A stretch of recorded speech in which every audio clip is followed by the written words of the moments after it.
ወንድ ልጅ ብዙ የታዘዘው ነገር አለ ሴቶች ግን እነዚህ አራቱን ነገር ካሟሉ የጀነትን ድርሻ የሚያገኙበት ሐዲስ ነው አቡ ዳውድ በዘገበው ሐዲስ ነብያችን ሰለላሁ ዐለይሂ ወሰለም ምን አሉ من ሰለት خمسة አሉ አምስት ወቅት ሰላት የሰገደች ወሳመት شهرها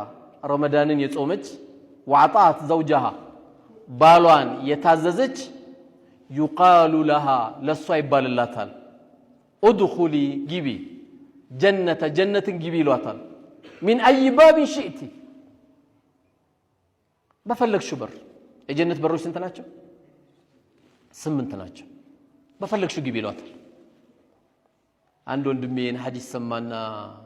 በሆነ አጋጣሚ ከመስጊድ አዳምጣ ስንወጣ والله ባለቤቴ የጀነት ናት አለ ምንም አልጠራጠርም አለ ምን ነው ስለው والله መስክሬላታለሁ አለ እናቴ ናት እሷ አለ በቃ መስክሬላታለሁ አለ ቀድማይ ሞታለች ቀድሜ በሞት ኖር አላቀም አለ አሁን ግን ቀድማይ ሞታለች والله መስክሬላታለሁ አለ እናት ሳትበላ አትወጣም ልብስኔ ሸሚዝ ለብሰ አትወጣም የእናት ጉዳይ ነው ትለኛለች አለ አሁን ብዙም ጊዜ የዚህ አይነት መልካም ነገሮች ሲወራ በዚህ ዘመን ፉገራ ይመስላል አይደል ታዲያ እንዴት ነው ሴቶቹ ጀነት የሚገቡት የባሏ ጉዳይ ካል አንዳንድ ትንሽ ወጣ ያሉ ሴቶች አይጠፉም ሁሉም ግን አይደለም እኔ በቃ ላበላ ነው ላጠጣ ነው እንዴ ሸሚዙን ልከታተል ነው ምናምን ይለው እና ለምን መጣሽ እና በምን በኩል ነው ጀነት የምትገባው አንዴ ደንብ ያባረረው አንዴ ሀገር ውስጥ ግቢ ቂብላ ያዞረው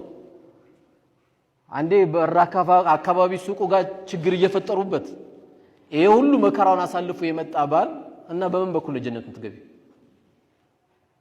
እኔ በቃ ለዚህ ብቻ ነው ማብላት ማጠጣት ማልበስ እና ምንድነው የፈለግሽው አላህ በማብላት በማጠጣት በመخدምሽ ፍራሽ በመጠበቅሽ ጀነት የምታገኝ ከሆነ ከዚህ በለጠ ላንቺ መታደል አለ እንዴ የለም እኮ መርሐባ በዩ ሴቶች በደንብ አዳምጡ والله